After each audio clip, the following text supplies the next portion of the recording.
अस्सलामुअलैकुम friend, welcome to my YouTube channel. आज की इस वीडियो में हम 9th मैथ चैप्टर 12 का थ्योरम नंबर 6 डिस्कस करेंगे। ठीक है, इससे पहले हमने 5 थ्योरम डिस्कस किया था और जिन स्टूडेंट ने मेरा चैनल को अभी तक सब्सक्राइब नहीं किया वो इसको लाइक और सब्सक्राइब लाजमी करें। तो चलिए वीडियो शुरू करते हैं कि आज हमने प्रूव करना है the bisector of a angle of a triangle are concurrent.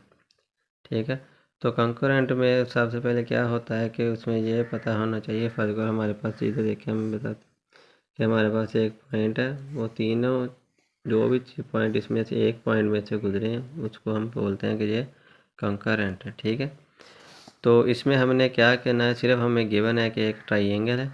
ठीक है, कोई भी हम सपोज कर लेंगे ट्राइंगल। फर्स्ट अगर हमारे पास हम कोई भी ट्राइंगल सपोज करते हैं कि हमारे पास एक ट्राइंगल है।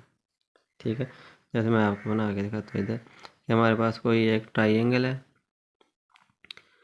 और उसमें हमने प्रूव करना है कि उसका जो वाला एंगल ए है और एंगल बी है और एंगल सी है, ये क्या है, राइट बाइसेक्टर है। अगर राइट बाइसेक्टर होंगे तो ये एक पॉइंट में से गुजरेंगे तो इसका मतलब ये कंकरेंट भी हो जाएंगे।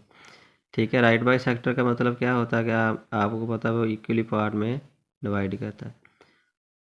जैसे हमने इधर एंगल है, हम दो इक्वल पार्ट में डिवाइड करता है। ठीक है, तो इसको हम नाम दे देते हैं कि ये एंगल ए है, ये एंगल बी है और ये एंगल सी है। ठीक, अगर हम बी और सी से अगर ड्रा करवाते हैं तो ये वाले हमारे पास इधर कोई एक पॉइंट आई बनता है। ठीक है, हम सिर्फ बी और ए सी का बाइसेक्टर ड्रा करवाएं। बाइसेक्टर का तो पता है ना आपको कि वो एंगल को इक्वली पार्ट में डिवाइड करता है, तो हमने इसको बना दी। ठीक है, इसमें हमने करना सिर्फ ये है कि हमने आपको प्रूव करना है कि एंगल ए और एंगल बी और एंगल सी आर कंकरेंट है। उसके लिए हम कंस्ट्रक्शन कर रहे हैं। उसमें हम क्या कर रहे हैं, हमने क्या किया, draw bisector angle B and C which are intersect and point आई।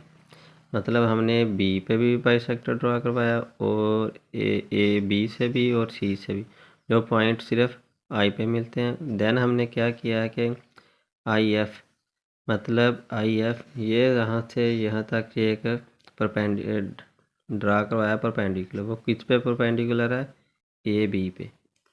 ठीक है, ये देखें जैसे हमने हमारे पास ये पॉइंट आई आ गया, हमने ए बी हमने एक इस पे परपेंडिकुलर ड्रा करवाया, इसका नाम हमने एफ रख दिया। ये किस पे परपेंडिकुलर है, ए बी वाली साइड पे। इस तरह इस पे ड्रा करवा लिया परपेंडिकुलर, इसका नाम हम रख रहे हैं डी। तो ये आई डी हो गए। जो आई डी है वो परपेंडिकुलर है बी सी पे और आई एफ वो परपेंडिकुलर है।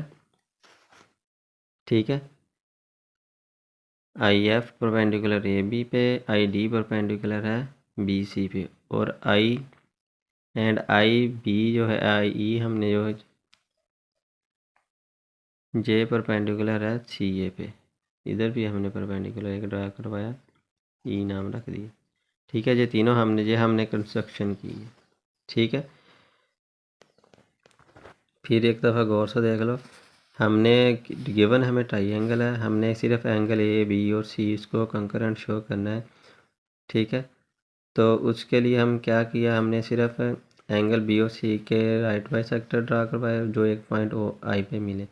आई पॉइंट से हमने परपेंडिकुलर ड्रा करवा दिए तीनों साइडें। ठीक है, आई एफ परपेंडिकुलर है ए बी साइड पे, आई डी परपेंडिकुलर है बी सी साइड पे, और आई पी ई परपेंडिकुलर है ए सी साइड पे।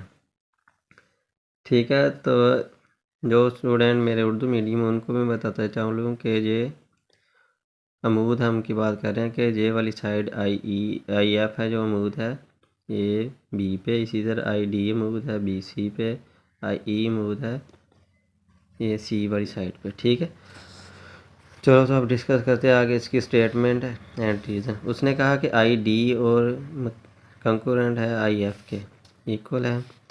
ये देखो आई ई, ठीक है, आई डी और आई एफ डिस्टेंस दोनों सेम है। तो रीज़न हमने इसमें क्या देनी है, क्योंकि ये इक्वली डिस्टेंट एनी पॉइंट, हम पहला थ्योरम जो हमने पढ़ा था कि any point on a right bisector, अगर भी हम किसी भी पॉइंट पे किसी राइट बाइसेक्टर पे कोई एक पॉइंट लेते हैं, ठीक है। हमने इसी राइट बाइसेक्टर पे एक पॉइंट लिया तो वो इक्वली डिस्टेंस पर होता है, उसकी आर्म के मतलब आई डी और जे वाला फासले दोनों बराबर होते हैं। सिमिलरली इसी तरह अगर हम इसका लेंगे तो आई डी जो बराबर होगा वो आई ई के होगा।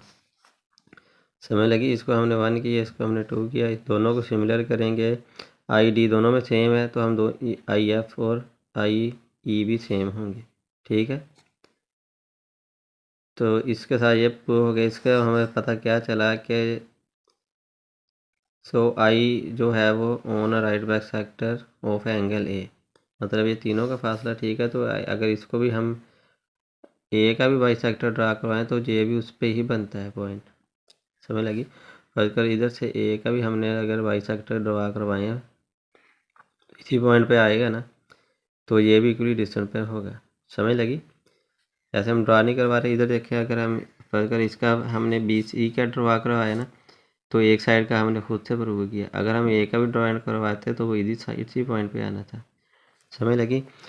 तो इसमें इस वाले थ्योरम में आप इसकी पीछे वाले 5 की भी रीज़न दे सकते हैं। 5 में हमने क्या पढ़ा था कि हम at any point inside angle equally distance from I, तो ये क्या होगा, उसका राइट बाइसेक्टर होगा। जी हम इस रीज़न की जगह भी लिख सकते हैं, ठीक है। तो एक इसको क्वेश्चन नंबर 1 कर दिया। तो आल्सो हमें पता है कि जो आई है वो कौन सा हमने पहले ड्रा करवा चुके हैं कि वो एंगल ए बी और सी का जो हमने बाइसेक्टर ड्रा कराया उसको मीट करता पॉइंट आई पे।